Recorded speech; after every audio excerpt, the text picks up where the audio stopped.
The index closed green today. Most of the stocks inside it actually fell. Both of those are true. An index is a weighted average. A handful of giants can carry it while everything else quietly sinks. Advanced decline theory answers that with one idea. Stop averaging the market and start counting it. Every listed issue gets exactly one vote, whatever its size. It closed higher, lower, or unchanged. Here is a real NASDAQ session. Advancing issues on the left, declining on the right, and far more fell than rose. Subtract one from the other and you get net advances. That day it came to minus 2,183.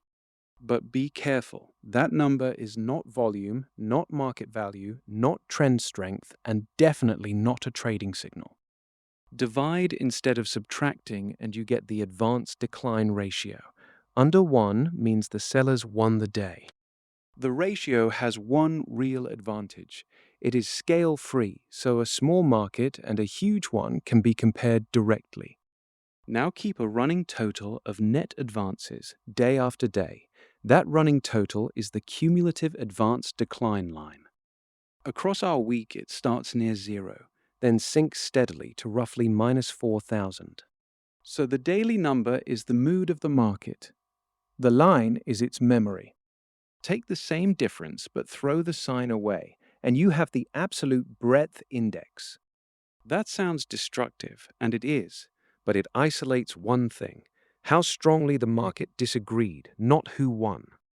The normalized line divides that difference by everything that actually moved, then accumulates the result.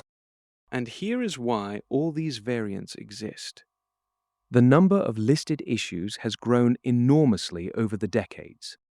So a raw difference from decades ago simply is not comparable to one from today.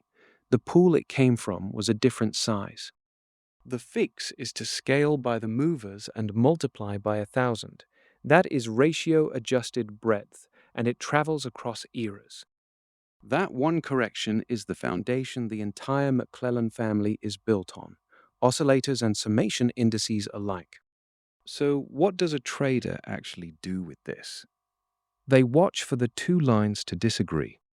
When the index keeps climbing but the line rolls over, fewer and fewer names are doing the work. But treat that as a question rather than an answer. It tells you who is participating. It never tells you what happens next. And advanced decline is only one branch.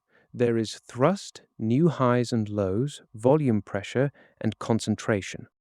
The fintechbuilder.com covers all 5 families and every one of the 28 topics with the formulas and runnable code. Most people only ever watch the index and never ask who was actually behind it. Subscribe and you will not be one of them.